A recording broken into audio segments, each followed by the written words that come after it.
Од јануари до август годинава општина Куманово, односно секторот за инспекцијски надзор, примил известувања за 12 кумановци кои пријавиле во полицијата дека биле каснати од кучиња скитници. Во истиот период на територија на општина Куманово има заловено 97 бездомни кучиња. Општината за оваа година има предвидено над 1 милион денари за заловување на бездомни кучиња. По објавениот тендер избрана е фирмата Ветеринарно-сточарски центар Тодор Велков Куманово.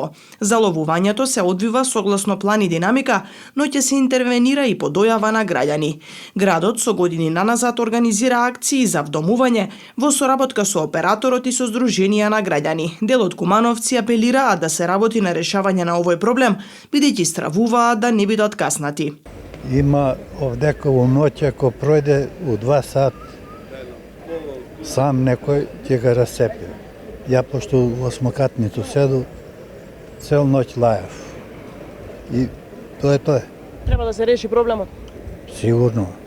Има надлежни за тоа. Скитници, да.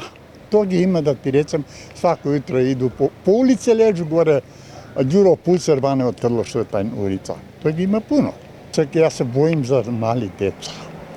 Деца, ако нешто залае, оно плаче, трчи, оно. Надлежните пак со години посочуваат дека несовесни граѓани и од другите општини носат кучиња скитници и ги оставаат во Куманово, бидејќи е една од ретките општини која на годишно ниво со средства од буџетот го решава проблемот. Граѓанските здруженија пак бараат отворање стационар за бездомни кучиња.